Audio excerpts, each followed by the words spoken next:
Hey everyone, Golden Ninja 3000 here again, and today I have a little Wonder Woman DCEU set collection video. On the left is Wonder Woman versus Cheetah. That came out obviously 2020 this year for the Wonder Woman 1984 movie. And then on the right is the only set for the original Wonder Woman movie, Wonder Woman Warrior Battle.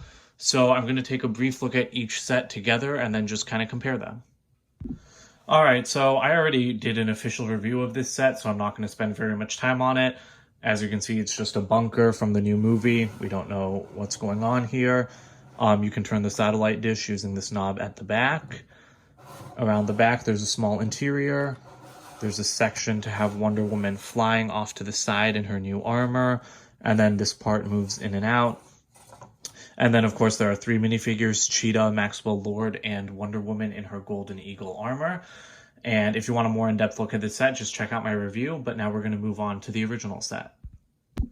Alright, so here's the original set. I never did a review on this one because this came out in 2017. Obviously, that's when the first Wonder Woman movie released, and I wasn't really making a lot of videos back then. But the build is just... There's this biplane for Steve Trevor. You can see that he's sitting in there. You know, propellers spin. There are stud shooters on the front. There are also flick-fire missiles underneath, which is really nice. Those have become rarer in the last couple of years. Some stickers for detailing, and then around the side, the tail flap can move back and forth. So this was a really nice biplane build, and I still think that this set as a whole is just really awesome, because the other build is, of course, Ares. And this ended up being completely inaccurate to the movie, as a lot of LEGO sets based off of movies are, because there was concept art of Ares turning giant and having this kind of like ram skull helmet. That didn't end up happening. He was just like a normal, like human size figure, and he had his comics accurate helmet. So it kind of sucks that we never got a minifigure of him. But I absolutely love these giant minifigure builds. They're modeled after Giant Man from Civil War, and they've made a couple more since then. They made one for Ninjago with the four-armed stone warrior, and then this summer, actually, there's one for Harry Potter. And this is just a really great build. They even, I feel like, improved on the Giant Man design by trying to cover up like the technicals on the side. And it's just a really great design that makes it look like he has armor. And if you don't know how these work, the head moves like a minifigure head. This helmet's really elaborate. The jaws are put on at ball joint angles, and then you can also move these horns. The face is printed. He has a sword in one hand, and you can move these. They have more range of motion than a normal minifigure arm, but you can still see that he has like the clip-like hands. And then on the other arm, he has a shield.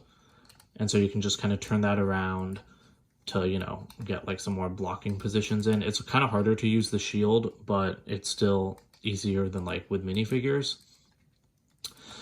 So that's pretty much it for the build of this set. As for the minifigures, I'll take a closer look at them in just a second. All right, so here's Wonder Woman. Sorry, you can kind of see my light reflecting in her shield, but she was a completely new minifigure for this set, but not really a new design, because this is the exact same printing and everything that appeared in the Batman vs. Superman Heroes of Justice Sky High Battle set. But because this is set, obviously, 100 years before that movie, they just did the same printing on brighter colored pieces. And I absolutely love the DCEU Wonder Woman minifigures. You can see she has arm printing, she has side leg printing.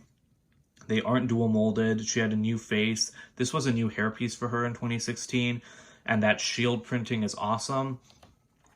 You can see that the tiara is printed on her head instead of being part of her hairpiece like the comic book figures. And if you spin it around, she does have an angry face as well.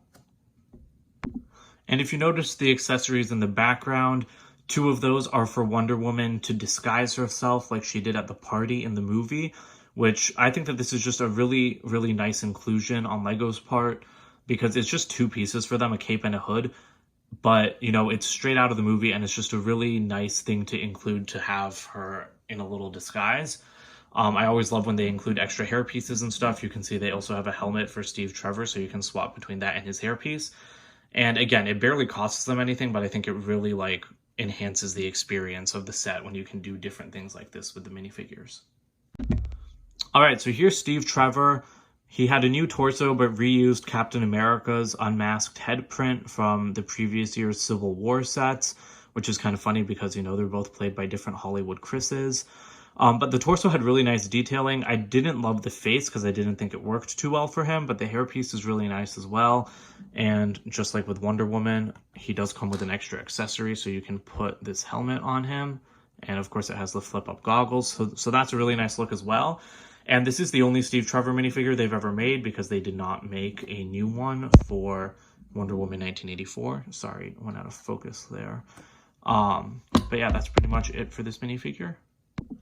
All right, so here's everything all together again. And to wrap this video up, I just wanted to talk, you know, about, you know, the old set versus the new set.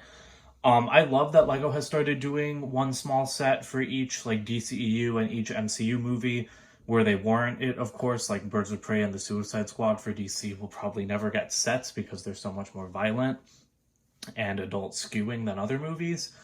But I really appreciate, you know, that they made a set for the first Wonder Woman and that they made a set for Wonder Woman 1984, especially because they just give us, like, amazing minifigures. I think I prefer the Wonder Woman 1984 set because location-based builds and superhero sets are rarer than vehicle builds. And I do like the minifigures of Wonder Woman 1984 set better. The Golden Eagle armor Wonder Woman, like with the new head mold, is like absolutely incredible. Cheetah's absolutely incredible as well. And that's where I think like it beats out the older set, because the older set was $30 with 2 minifigures. The newer one is $40 with 3. I think they each could have benefited from having one more figure. But Wonder Woman and Cheetah beat out Wonder Woman and Steve Trevor for me. And then Maxwell Lord is, you know, a figure made up of recycled pieces, so he's kind of just bonus. At least in my eyes. But yeah, so the sets, I think, I'm glad that they keep the prices low.